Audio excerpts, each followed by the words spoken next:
Rapper Dr. Dre and record producer Jimmy Iovine, founders of the Beats Electronics, have been hit with a lawsuit for allegedly scamming one of their former partners. Monster CEO Noel Lee claims that his company was swindled and betrayed by the two music honchos, ultimately cheating him and his company out of millions of dollars. To help us understand the case against Dr. Dre and Jimmy Iovine, lots of damning words being thrown around like sham deals and scam artists. Yeah, ultimately, it's kind of a really interesting case. So most people don't know this, but Monster is a company that really was a partner with Beats from the get-go and helped launch the line in 2008. And they have a CEO by the name of Noel Lee. Fast forward a couple of years, in 2011, Beats ultimately entered into a deal where they sold about 50% of the ownership in their company to HTC, the mobile telecom provider. And by virtue of that agreement, they had to basically separate ways with Mr. Lee and Monster. So they parted ways, and that partnership agreement ultimately dissolved.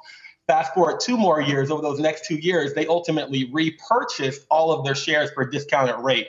So Mr. Lee caught wind of that and saying that that whole transaction was a sham, basically just to sever the relationship with Monster and to basically make him divulge all of his ownership interest in Beats and to exclude him from any partnership and any profits he could see later down the road from any potential sale. And we know that Beats sold to Apple last summer for about $3 billion.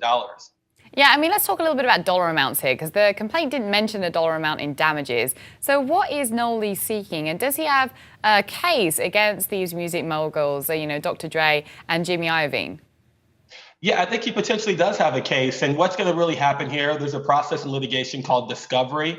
And that's when witnesses get deposed, information's disclosed, questions are answered. So everything will be laid on the table at that time. So I think we'll really be able to make a better determination whether or not this was a fraud or whether or not it was a legitimate transaction. With that being said, he has come out and said that if his shares, he owned about 5% of Beats at the time. And he's equating that to the ultimate sell to Apple. And he's saying he would have made about $100 million.